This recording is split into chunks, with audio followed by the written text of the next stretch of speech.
بسم اللہ الرحمن الرحیم۔ رسول اللہ صلی اللہ علیہ وآلہ وسلم نے فرمایا، میری امت کی سب سے بہترین جماعت میرے عہد کے لوگ ہیں، یعنی صحابہ کرام جو رسول پاک صلی اللہ علیہ وسلم پر ایمان لائے، آپ کی زیارت کی، آپ کا ساتھ دیا، آپ سے بالواسطہ علم حاصل کیا اور حالت ایمان میں دنیا سے رخصت ہوئے۔ صحابہ کرام کو اللہ تعالیٰ نے ایک خاص بلند مقام عطا فرمایا ہے۔ قرآن پاک میں ارشاد ہے، رضی اللہ عنہم ورضوا عنہ، یعنی اللہ ان سے راضی ہوا اور وہ اللہ سے راضی ہو گئے۔ یہ صحرا نشین تربیت محمدی کے بعد وقت کی سپر پاورز سے ٹکرا گئے اور دنیا کا نقشہ بدل دیا اور دنیا کو علم و حکمت کے خزانے بانٹنے والے بن گئے۔ رسول اللہ صلی اللہ علیہ وآلہ وسلم کے ستاروں میں سے آج جس ستارے کی بات کی جائے گی وہ شخصیت ہے جس نے کبھی سفر و قیام میں رسول پاک صلی اللہ علیہ وآلہ وسلم کا ساتھ نہ چھوڑا۔ اس وقت رسول اللہ کی مدد کی جب لوگ مدد تو درکنار آپ کو تکلیف پہنچا رہے تھے، جس وقت لوگ آپ کی رسالت کا انکار کر رہے تھے تو یہ وہ شخص تھا جس نے بنا دلیل مانگے فوراً رسالت کا اقرار کر لیا۔ یہ وہ شخص تھا جب رسول اللہ کو ہجرت کا حکم ملا تو آپ رسول اللہ کے ساتھ تھے، جو نبی کریم صلی اللہ علیہ وآلہ وسلم کے ساتھ ہر جنگ میں شامل رہے، جو اسلام قبول کرنے کے بعد ہمیشہ رسول اللہ کو بہترین مشورے دیتے رہے، اور وہ شخصیت جن کے بارے میں رسول اللہ نے فرمایا کہ انہیں جنت کے ہر دروازے سے بلایا جائے گا، وہ شخصیت ہے حضرت ابو بکر صدیق رضی اللہ عنہ، جن کے بارے میں امت مسلمہ کا اتفاق ہے افضل البشر بعد الانبیاء والمرسلین، یعنی نبیوں اور رسولوں کے بعد سب سے بہترین انسان حضرت ابو بکر صدیق رضی اللہ عنہ ہیں۔ آپ کے بارے میں رسول اللہ نے فرمایا، صحبت اور مال کے اعتبار سے مجھ پر سب سے زیادہ احسان ابو بکر کا ہے۔ صحیح بخاری میں حضرت ابو سعید خدری روایت کرتے ہیں، رسول اللہ نے فرمایا، اگر میں اپنی امت میں کسی کو اپنا خلیل بناتا تو ابو بکر کو خلیل بناتا، لیکن وہ میرے بھائی اور میرے ساتھی ہیں۔ مسجد میں کسی کا دروازہ کھلا نہ ہو سوائے ابو بکر کے دروازے کے۔ صحیح بخاری کی حدیث ہے، حضرت عمر بن عاص روایت کرتے ہیں کہ انہوں نے رسول اللہ سے پوچھا، حضور آپ کو لوگوں میں کون سب سے زیادہ محبوب ہے؟ آپ نے فرمایا عائشہ۔ میں نے عرض کی مردوں میں سے؟ آپ نے فرمایا اس کا باپ۔ گویا جس سے نبی صلی اللہ علیہ وآلہ وسلم محبت کرے اس سے محبت کرنا ایمان کا تقاضا ہے۔ سیدنا ابو بکر رضی اللہ عنہ کا نام عبداللہ بن عثمان تھا، آپ کی کنیت ابو بکر تھی۔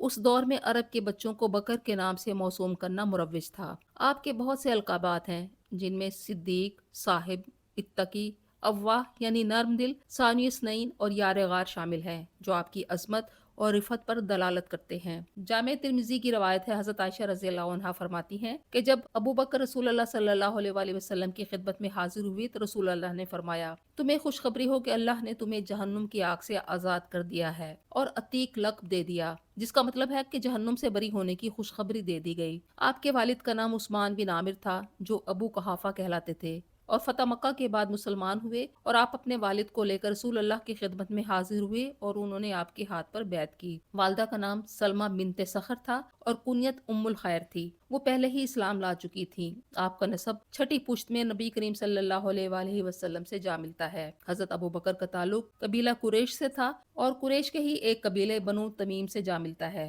بنو تمیم قریش کا ایک معزز اور باوقار خاندان تھا۔ جب رسول اللہ صلی اللہ علیہ وآلہ وسلم سفر معراج پر تشریف لے گئے اور آپ نے فرمایا کہ اللہ نے مجھے خانہ کعبہ سے بیت المقدس اور وہاں سے آسمانوں کی سیر کروائی ہے، اور آپ نے یہ واقعہ مکہ میں سب کے سامنے بیان کیا تو لوگوں نے تکذیب کی اور آ کر حضرت ابو بکر کو بتایا کہ محمد ایسا کہہ رہے ہیں۔ آپ نے فوراً فرمایا، لوگوں اگر محمد صلی اللہ علیہ وآلہ وسلم کہہ رہے ہیں تو 100% درست کہہ رہے ہیں۔ اس تصدیق پر آپ نے دربار نبوی سے صدیق کا لقب پایا۔ بخاری میں حضرت انس رضی اللہ عنہ سے مروی ہے، نبی کریم احد پہاڑ پر چڑھے جبکہ آپ کے ساتھ حضرت ابو بکر، حضرت عمر اور حضرت عثمان تھے۔ پہاڑ لرزنے لگا تو آپ صلی اللہ علیہ وآلہ وسلم نے اپنا پاؤں مارا اور فرمایا، ٹھہر جا اے احد، تیرے اوپر ایک نبی، ایک صدیق اور 2 شہید ہیں۔ حضرت ابو بکر کی ولادت عام الفیل سے 3 سال بعد 573 عیسوی میں مینا کے مقام پر ہوئی، یعنی آپ رسول اللہ سے 2 سال چھوٹے تھے۔ آپ جسمانی طور پر چست لیکن کمزور جسم کے مالک تھے، گھنے بال تھے اور رنگت سفید تھی۔ آپ کی زندگی دور جہالت میں بلند اور پاکیزہ اخلاق کا نمونہ تھی۔ آپ شراب، بت پرستی اور بے حیائی سے شروع سے نفرت کرتے تھے۔ آپ خود فرماتے ہیں کہ ابھی آپ بچے تھے کہ آپ کے والد آپ کو بت کے پاس لے گئے کہ یہ ہمارا معبود ہے، اس کی عبادت کرو۔ آپ نے بت سے کھانا، کپڑے مانگے، جواب نہ ملنے پر آپ نے بت کا مذاق کیا اور چلے گئے۔ آپ کو نبی کریم صلی اللہ علیہ وآلہ وسلم کے ساتھ بچپن سے خاص لگاؤ تھا۔ آپ محمد کے بچپن کے ساتھیوں میں سے تھے اور تجارت کے سفر میں بھی رسول اللہ کے ساتھ ہوتے تھے۔ آپ کو عرب کے نسب کے بارے میں بہت علم تھا اور عرب کی تاریخ پر عبور حاصل تھا۔ حضرت محمد پر جب پہلی وحی نازل ہوئی تو آپ نے مخفی طور پر اپنے ساتھیوں کو اسلام کی دعوت دی۔ آپ فوراً ایمان لے آئے۔ یوں آزاد مردوں میں سب سے پہلے آپ اسلام لائے۔ اسلام لانے کے بعد آپ نے بھی اسلام کی اشاعت شروع کر دی۔ آپ کی دعوت پر حضرت عثمان رضی اللہ عنہ، حضرت عبد الرحمن بن عوف، حضرت زبیر رضی اللہ عنہ اور سعد بن ابی وقاص جیسے بڑی شخصیات دائرہ اسلام میں داخل ہوئیں۔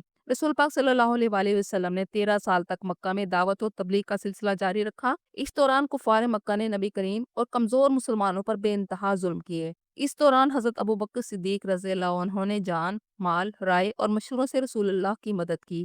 حضرت ابوبکر غریب، بےکس اور مظلوم مسلمانوں کے لیے رحمت ثابت ہوئے۔ آپ نے بہت سے غلاموں کو جو مسلمان ہو گئے تھے درہم اور دینار دے کر آزاد کروایا۔ جب امیہ بن خلف کے غلام حضرت بلال حبشی نے اسلام قبول کیا تو امیہ غصے سے پاگل ہو گیا۔ اس نے حضرت بلال رضی اللہ عنہ کو اذیت اور تکلیف دینا شروع کر دی۔ ایک دن امیہ بن خلف نے آپ کو کڑی دھوپ میں لٹایا اور آپ پر بھاری پتھر رکھ کر کوڑے مارنے لگا۔ لوگ کھڑے تماشا دیکھ رہے تھے۔ حضرت ابوبکر رضی اللہ عنہ وہاں سے گزرے۔ آپ سے یہ دل خراش منظر دیکھا نہ گیا۔ آپ امیہ بن خلف کے پاس گئے اور اسے کہا کہ اس پر اتنا ظلم نہ کرو، اگر وہ ایک خدا کی عبادت کرتا ہے تو اس میں تمہارا کیا نقصان ہے؟ امیہ نے کہا اگر بلال حبشی کے اتنے ہی ہمدرد ہو تو اسے خرید کیوں نہیں لیتے؟ لہٰذا حضرت ابوبکر نے مروجہ قیمت سے زائد قیمت دے کر حضرت بلال حبشی رضی اللہ عنہ کو امیہ بن خلف سے خرید کر اللہ کی رضا کے لیے آزاد کر دیا۔ جب رسول اللہ کو اس واقعے کی خبر ملی تو آپ بہت خوش ہوئے۔ آپ نے بہت سے غلاموں کو ان کے مالکوں سے خرید کر آزاد کیا۔ ان میں حضرت بلال کے علاوہ عامر بن فہیرہ، حضرت زبیر بن عوام، حضرت عثمان بن طلحہ، حضرت سلید بن عمر، حضرت مغیرہ بن شعبہ اور حضرت خباب بن ارطاد شامل ہیں، جن کو آپ نے ان کے مالکوں سے خرید کر آزاد کیا اور یہ پائے کے صحابی بنے۔ اذان کا حکم نازل ہونے کے بعد پہلی بار اذان دینے کا شرف بھی سیدنا حضرت بلال حبشی رضی اللہ عنہ کو ملا۔ آپ لوگوں کو اسلام کی دعوت دینے کے لیے بازاروں اور موسم حج میں ہمیشہ رسول اللہ کے ساتھ ہوتے تھے۔ صحیح بخاری کی روایت ہے، حضرت عروہ بن زبیر جو حضرت ابوبکر کے نواسے ہیں فرماتے ہیں کہ میں نے عبداللہ بن عمر رضی اللہ عنہ سے پوچھا کہ رسول اللہ صلی اللہ علیہ وآلہ وسلم کو مشرکوں نے سخت تکلیف کیا پہنچائی؟ انہوں نے کہا کہ میں نے عقبہ بن ابی معیط کو دیکھا، وہ نبی کریم کے پاس آیا جبکہ آپ صلی اللہ علیہ وآلہ وسلم نماز پڑھ رہے تھے۔ اس نے اپنی چادر آپ کی گردن میں ڈالی اور زور سے اس کے ساتھ آپ کا گلا دبایا۔ حضرت ابوبکر رضی اللہ عنہ آئے اور انہوں نے اس بدبخت کو آپ صلی اللہ علیہ وآلہ وسلم سے دور کیا اور فرمایا کیا تم اس شخص کو قتل کرتے ہو جو کہتا ہے میرا رب اللہ ہے، جبکہ وہ تمہارے پاس اللہ کی طرف سے دلائل بھی لے کر آئے ہیں؟ اسلام کے ابتدائی دنوں میں ایک دن حضرت ابوبکر صدیق رضی اللہ عنہ رسول اللہ کے پاس آئے اور کہا کہ ہم کھلے عام دعوت کیوں نہیں دے سکتے؟ اس وقت 38 لوگ اسلام لا چکے تھے۔ آپ نے دعوت دی تو قوم نے حضرت ابوبکر صدیق کو بہت مارا اور بے جان سمجھ کر چھوڑ کر چلے گئے۔ آپ کے قبیلے والوں کو خبر ملی تو وہ آئے اور آپ کو اٹھا کر لے گئے۔ جب ہوش میں آئے تو سب سے پہلے پوچھا رسول اللہ کا کیا حال ہے، اور کہا کہ جب تک رسول اللہ کی خیریت کا پتہ نہ چل جائے کچھ نہیں کھاؤں گا، اور کہا کہ اگر میرے نبی سلامت ہیں تو مجھے کوئی غم نہیں۔ جب حضرت ابوبکر نے بہت ضد کی تو ان کی ماں نے جو ابھی مسلمان نہیں ہوئی تھی انہیں ام جمیل کے ذریعے نبی کریم صلی اللہ علیہ وآلہ وسلم تک پہنچایا۔ حضور جب انہیں دیکھنے آئے تو دونوں کی آنکھوں میں آنسو آ گئے۔ حضرت ابوبکر نے عرض کیا یا رسول اللہ یہ سب آپ کی خاطر تھا، اور اگر مجھے 1000 بار بھی مارا جائے میں پھر بھی آپ کو نہیں چھوڑوں گا۔ جو لوگ رسول اللہ صلی اللہ علیہ وآلہ وسلم پر ایمان لائے ان میں سے ہر شخص اپنی جگہ داعی حق بن گیا۔ ان میں نمایاں ترین مقام حضرت ابوبکر صدیق کا ہے۔ آپ مبلغ بن گئے اور آپ کی تبلیغ سے 10 مبشرہ میں سے 6 چوٹی کے صحابہ ایمان لائے۔ نبوت کے 10ویں سال جب آپ کے چچا حضرت ابو طالب اور ام المومنین حضرت خدیجہ رضی اللہ عنہا کا انتقال ہوا تو اس سال آپ صلی اللہ علیہ وآلہ وسلم کو بہت مصائب کا سامنا کرنا پڑا۔ قریش نے فیصلہ کیا کہ نعوذ باللہ محمد کو قتل کر دیا جائے۔ حضور تک اطلاع پہنچی تو آپ طائف چلے گئے تاکہ وہاں کے لوگوں کو اسلام کی دعوت دیں، لیکن طائف کے لوگوں نے نہ صرف آپ کو مسترد کیا بلکہ آپ پر پتھر پھینکے اور سخت اذیت دی۔ آپ نے مسلمانوں کو ہجرت کی اجازت دے دی۔ ایک ایک کر کے لوگ مدینہ ہجرت کر کے جانے لگے جبکہ آپ مکہ میں ٹھہرے رہے کیونکہ آپ منتظر تھے کہ کب اللہ کی طرف سے ہجرت کی اجازت ملتی ہے۔ ہجرت کی تیاری کے لیے حضرت ابوبکر صدیق نے 2 اونٹنیاں تیار کی اور انہیں اچھی طرح کھلا پلا کر تیار کر لیا۔ حضرت عائشہ فرماتی ہیں کہ ایک دفعہ حضور کریم صلی اللہ علیہ وآلہ وسلم دوپہر کے وقت تشریف لائے اور فرمایا ہجرت کی اجازت آ گئی ہے۔ حضرت ابو بکر بہت خوش ہوئے اور رسول اللہ اپنے اس انتہائی گہرے دوست رفیق حضرت ابو بکر کے ہمراہ مکہ سے ہجرت کر کے مدینہ روانہ ہو رہے ہیں تو لبوں پر سورہ اسرائیل کی یہ دعا ہے کہ اے رب مجھے صدق کے ساتھ داخل کر اور صدق کے ساتھ نکال۔ رسول اللہ اور حضرت ابو بکر صدیق دونوں اونٹنیوں پر سوار ہوئے اور روانہ ہو گئے۔ مکہ والوں کو خبر ہوئی کہ حضور ہجرت کر گئے ہیں تو انہوں نے اعلان کر دیا کہ ان کو پکڑ کر لانے والوں کو 100 اونٹوں کا انعام دیا جائے گا۔ لہٰذا مشرکین مکہ نے ہر گھاٹی اور پہاڑوں میں تلاش شروع کر دی۔ رسول اللہ اور حضرت ابو بکر غار ثور پہنچے۔ آرام کرنے کے لیے رسول اللہ اپنے رفیق کے زانوں پر سر رکھ کر سو گئے۔ اس دوران ایک سانپ نے سر نکالا۔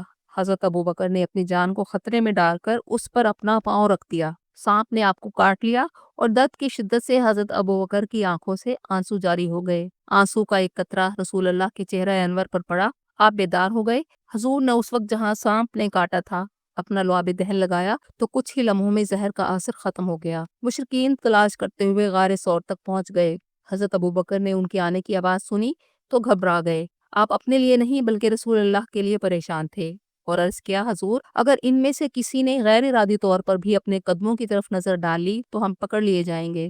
رسول اللہ نے فرمایا لا تحزن ان اللہ معنا، غم نہ کرو بے شک اللہ ہمارے ساتھ ہے۔ سورۃ توبہ کی آیت نمبر 40 میں اللہ تعالیٰ نے حضرت ابو بکر کو صاحب کا لقب بھی دے دیا۔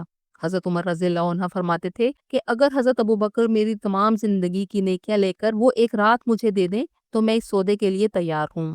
اللہ نے ایک معجزے سے نجات دی کہ ایک کبوتری نے وہاں آ کر انڈے دے دیے اور ایک مکڑی نے غار کے دہانے پر جالا تن دیا، جس سے انہیں لگا کہ یہاں کوئی داخل نہیں ہوا اور وہ لوٹ گئے۔ حضور صلی اللہ علیہ وآلہ وسلم غار ثور میں 3 دن مقیم رہے، پھر آگے کا سفر شروع کیا۔ نبوت کے 14ویں سال ربیع الاول کے مہینے میں آپ مدینہ کے قریب پہنچے۔ مدینہ والوں نے بڑی گرم جوشی سے آپ کا استقبال کیا۔ حضرت ابو بکر مدینہ میں بھی رسول اللہ کے دست راست رہے۔ رسول اللہ کی صحبت کی وجہ سے فہم و فراست، صدیقیت، محبت، اصلاح، ہوشیاری اور بیداری کی دولت نصیب ہوئی۔ تمام غزوات میں رسول اللہ کے ساتھ رہے۔ غزوہ احد میں ان 12 صحابہ میں سے تھے جو آپ کے ساتھ ثابت قدم رہے۔ غزوہ تبوک میں گھر کا سارا سامان لا کر رسول اللہ کی خدمت میں پیش کر دیا۔ آپ کی شخصیت آپ کی خوبیوں اور صفات کی وجہ سے دوسروں سے مختلف تھی۔ رسول اللہ صلی اللہ علیہ وآلہ وسلم نے آپ کو دوسرے صحابہ کرام پر فوقیت دی۔ بخاری میں حضرت محمد بن جبیر بن موتیم اپنے باپ سے روایت کرتے ہیں کہ ایک عورت نبی کریم صلی اللہ علیہ وآلہ وسلم کے پاس کسی ضرورت کے لیے آئی تو آپ نے اسے دوبارہ آنے کے لیے کہا۔ اس عورت نے کہا اگر میں آؤں اور آپ کو نہ پاؤں تو پھر کس کے پاس جاؤں؟ آپ نے فرمایا اگر تم مجھے نہ پاؤ تو حضرت ابو بکر کے پاس چلے جانا۔ بخاری کی روایت ہے حضرت عبداللہ بن عمر کہتے ہیں کہ ہم رسول اللہ صلی اللہ علیہ وآلہ وسلم کی موجودگی میں کہا کرتے تھے کہ رسول اللہ کے بعد سب سے افضل حضرت ابو بکر ہیں، پھر عمر بن خطاب اور پھر حضرت عثمان بن عفان۔ اس کے بعد ہم صحابہ میں تفریق نہیں کرتے تھے۔ ناظرین جب کبھی صحابہ کرام کی فضیلت کی بات ہوتی ہے تو محدثین اور صحابہ کے نزدیک اہل بیت کی فضیلت الگ ہے۔ حضرت علی رضی اللہ عنہ کیونکہ رسول اللہ کے گھرانے سے ہیں لہٰذا آپ کی فضیلت اور اہمیت سب سے جدا ہے۔ رسول اللہ نے حضرت ابو بکر کو امیر حج مقرر کیا۔ آپ صلی اللہ علیہ وآلہ وسلم نے نماز کی امامت کے لیے حضرت ابو بکر کو آگے بڑھایا اور آپ نے رسول اللہ کے وصال کے قریب 17 نمازوں کی امامت کی۔ جب رسول اللہ نے آپ کو مسلمانوں کا امام بنایا تو صحابہ کرام آپ کی منشا سمجھ گئے۔ رسول اللہ صلی اللہ علیہ وآلہ وسلم کی وفات پر جب تمام صحابہ بددل، غمگین اور پریشان تھے تو حضرت ابو بکر نے اس وقت امت کو سنبھالا۔ آپ حضرت عائشہ رضی اللہ عنہا کے حجرے میں گئے، رسول کریم کے چہرہ مبارک سے کپڑا اٹھایا، آپ کی پیشانی کو بوسہ دیا اور فرمایا اللہ آپ پر 2 موتیں جمع نہیں کرے گا۔ آپ کھڑے ہوئے اور خطبہ دیا، میری بات سن لو، جو لوگ محمد کی عبادت کرتے تھے تو جان لو کہ محمد وفات پا چکے ہیں، اور جو شخص اللہ کی عبادت کرتا تھا تو یقیناً اللہ ہمیشہ زندہ رہنے والا ہے جس کو کبھی موت نہ آئے گی۔ پھر آپ نے سورۃ الزمر کی آیت پڑھی، بے شک آپ بھی وفات پائیں گے اور وہ بھی وفات پائیں گے۔ جب آپ نے خطبہ دیا تو حضرت عمر رضی اللہ عنہ کہتے ہیں کہ پھر میرے پاؤں میرا وزن نہ سنبھال سکے اور مجھے لگا کہ آج ہی یہ آیات نازل ہوئی ہیں۔ رسول اللہ کی وفات کے بعد مہاجرین اور انصار نے بالاتفاق آپ کو اپنا پہلا خلیفہ منتخب کر لیا۔ انتخاب خلافت سے فارغ ہونے کے بعد دوسرے روز مسجد میں بیعت عام ہوئی اور حضرت ابوبکر صدیق رضی اللہ عنہ نے منبر پر بیٹھ کر پہلا خطبہ خلافت دیا، جو مختصر ہونے کے باوجود اسلامی خطبات میں ایک شاہکار تصور کیا جاتا ہے۔ آپ نے فرمایا صاحبو میں تم پر حاکم مقرر کیا گیا ہوں، حالانکہ تم سب لوگوں میں بہتر نہیں ہوں۔ اگر میں اچھا کام کروں تو تم میری مدد کرو اور اگر برائی کی طرف جاؤں تو مجھے سیدھا کرو۔ سچائی امانت ہے اور جھوٹ خیانت ہے۔ تمہارا ضعیف فرد بھی میرے نزدیک قوی ہے، یہاں تک کہ میں اسے اس کا حق واپس دلا دوں۔ اور تمہارا قوی مرد بھی میرے نزدیک ضعیف ہے، یہاں تک کہ میں اس سے دوسروں کا حق دلا دوں۔ آپ نے فرمایا حاکم وقت کی اطاعت اس وقت تک ہوگی جب تک وہ اللہ اور اس کے رسول کی اطاعت کرے گا۔ آپ نے جہاد کی ترغیب دی اور بے حیائی سے اجتناب کا کہا۔ حضرت عبیدہ بن جراح کو بیت المال کے امور سونپے، حضرت عمر فاروق رضی اللہ عنہ کو وزارت عدل سونپی، خود بھی فیصلے صادر کیے۔ حضرت زید بن ثابت کو ڈاک اور مواصلات کا محکمہ دیا، خط و کتابت بھی ان کی ذمہ داری تھی۔ حضرت علی رضی اللہ عنہ بھی یہ فریضہ سر انجام دیتے تھے۔ خلیفہ بننے کے بعد اگلے دن کپڑوں کا بنڈل کندھوں پر رکھا اور بازار پہنچ گئے۔ اس پر حضرت عمر رضی اللہ عنہ نے روکا اور حضرت علی رضی اللہ عنہ کے ساتھ مل کر آپ کا روزینہ مقرر کر دیا۔ آپ نے منبر پر جا کر امت مسلمہ سے اس کی منظوری لی۔ ناظرین، رسول اللہ صلی اللہ علیہ وآلہ وسلم نے اپنی زندگی میں حضرت اسامہ بن زید کو ایک لشکر کی قیادت سونپ کر روم کی طرف بھیجا تھا۔ حضرت اسامہ اس وقت تقریباً 18 سال کے نوجوان تھے اور لشکر میں کئی سینئر صحابہ بھی موجود تھے، جن میں حضرت ابوبکر صدیق اور عمر فاروق بھی شامل تھے۔ ابھی لشکر مدینہ سے نکل کر ایک مقام پر ٹھہرا ہی تھا کہ رسول اللہ صلی اللہ علیہ وآلہ وسلم کے انتقال کی خبر مل گئی۔ کچھ صحابہ نے اعتراض کیا کہ جنگ روم سے ہے اور اسامہ بھی چھوٹے ہیں۔ اس پر حضرت ابوبکر نے کہا، کیا تم یہ کہنا چاہتے ہو کہ جس لشکر کی روانگی محمد نے کی اسے ابوبکر روکے گا؟ آپ نے لشکر روانہ کرنے کا حکم دیا تو حضرت عمر فاروق نے امیر لشکر سے درخواست کی کہ لشکر سے مسلمانوں کے خلیفہ کو چھوڑ دیں، اور پھر ابوبکر نے بھی سپہ سالار اسامہ بن زید سے درخواست کی کہ مجھے مشاورت کے لیے عمر فاروق کی ضرورت ہے۔ اس طرح دونوں رک گئے اور لشکر روانہ ہو گیا۔ روانگی کے بعد آپ اسامہ کے گھوڑے کی نکیل پکڑ کر چل رہے تھے اور اس طرح ہر لشکر کو پیدل ایک مقام تک چھوڑ کر آتے اور راستے میں نصیحت کرتے جاتے۔ رسول اللہ صلی اللہ علیہ وآلہ وسلم کے انتقال کے بعد کچھ لوگ جو نئے نئے مسلمان ہوئے تھے وہ اللہ کے دین سے نکلنے لگے۔ مسیلمہ کذاب نے نبوت کا دعویٰ کر دیا۔ اس نے یمامہ میں ایک بہت بڑا لشکر تیار کر رکھا تھا جو جدید جنگی سامان سے بھی لیس تھا۔ آپ نے حضرت خالد بن ولید کو مسیلمہ کذاب کے فتنے سے نمٹنے کے لیے بھیجا اور مسیلمہ کے قتل کے بعد اسلامی تاریخ کی یہ خون ریز ترین لڑائی جنگ یمامہ اپنے انجام کو پہنچی۔ منکرین نبوت کے بعد حضرت ابوبکر صدیق کو ایک اور چیلنج کا سامنا کرنا پڑا۔ کچھ قبائل نے زکوٰۃ دینے سے انکار کر دیا۔ کچھ صحابہ کرام نے آپ کو مشورہ دیا کہ آپ یہ محاذ نہ کھولیں، مانعین زکوٰۃ کے بارے میں نرمی اختیار کریں۔ انہوں نے کفر نہیں کیا، کلمہ بھی پڑھتے ہیں، نماز بھی ادا کرتے ہیں، لیکن زکوٰۃ وہ آپ کو دینے کی بجائے خود تقسیم کرنا چاہتے ہیں۔ لیکن آپ نے فرمایا، خدا کی قسم اگر یہ رسول اللہ صلی اللہ علیہ وآلہ وسلم کے زمانے میں اونٹ کے ساتھ اونٹ کو باندھنے والی رسی بھی دیتے تھے اور اب کہیں کہ اونٹ لے جاؤ رسی نہیں دیں گے تو میں پھر بھی قتال کروں گا۔ کیا دین میں ترمیم کر دی جائے گی جبکہ میں ابھی زندہ ہوں؟ آپ نے ان دونوں تحریکوں کو کچل دیا۔ آپ کے دور میں اسلامی فوجیں ایران اور روم کی سرحدوں کی طرف روانہ کی گئی، جن کی بنیاد پر حضرت عمر کے دور میں فتوحات کا سلسلہ وسیع ہوا۔ جنگ یمامہ میں بہت سے حفاظ شہید ہو گئے تو پھر تشویش ہو گئی کہ اگر حفاظ اسی طرح شہید ہو جائیں تو قرآن کہیں گم نہ ہو جائے، کیونکہ قرآن کتابی شکل میں محفوظ نہ تھا، سینوں میں محفوظ تھا۔ کاتب وحی حضرت زید بن ثابت رضی اللہ عنہ فرماتے ہیں کہ جنگ یمامہ کے بعد حضرت ابوبکر صدیق نے مجھے بلوا بھیجا۔ جب میں آپ کی خدمت میں پہنچا تو حضرت عمر رضی اللہ عنہ بھی تشریف فرما تھے۔ حضرت ابوبکر صدیق نے حفاظ کی شہادت کے پیش نظر مجھے کہا کہ آپ قرآن کریم کو جمع کرنے کا کام شروع کریں۔ حضرت زید بن ثابت کہتے ہیں کہ خدا کی قسم یہ بہت عظیم کام تھا۔ اگر یہ حضرات مجھے پہاڑ ایک جگہ سے دوسری جگہ لے جانے کا حکم دیتے تو مجھ پر اس کا اتنا بوجھ نہ ہوتا جتنا اس کام کا۔ میں نے عرض کیا کہ آپ وہ کام کیسے کر رہی ہیں جو رسول اللہ صلی اللہ علیہ وآلہ وسلم نے نہیں کیا؟ حضرت ابوبکر نے فرمایا کہ اس کام میں امت کی بھلائی ہے۔ پھر اللہ نے میرا سینہ بھی اس کام کے لیے کھول دیا اور میں نے قرآنی آیات کو جمع کرنا شروع کر دیا۔ حضرت ابوبکر صدیق کا دور خلافت بہت مختصر مگر انتہائی اہم اور نازک وقت میں تھا۔ آپ صرف 2 سال 3 مہینے اور 10 دن خلیفہ رہے۔ اس قلیل مدت میں آپ نے اسلام کو داخلی فتنوں اور خارجی حملوں سے محفوظ رکھا۔ آپ بیمار ہوئے تو اپنی وفات سے پہلے حضرت عائشہ رضی اللہ عنہا کو بلوایا اور فرمایا، میں نے دوران خلافت بغیر چنا آٹا کھایا ہے، موٹا لباس پہنا ہے، میری دولت میں ایک غلام اور ایک اونٹ کا اضافہ ہوا ہے۔ جب میری وفات ہو جائے تو یہ عمر رضی اللہ عنہ کے پاس بیت المال میں بھجوا دینا۔ جب یہ حضرت عمر رضی اللہ عنہ کو ملے تو وہ رو پڑے اور فرمایا، اللہ ابو بکر پر رحم فرمائے، اپنے بعد کے لوگوں کو تھکا دیا۔ آپ نے وصیت فرمائی کہ آپ کو پرانے کپڑوں میں ہی دفنایا جائے، نئے کپڑوں کی زندوں کو زیادہ ضرورت ہے۔ جب انتقال کا وقت قریب آ گیا تو حضرت عمر بن خطاب رضی اللہ عنہ کو اپنا جانشین مقرر کرنے کی وصیت فرمائی۔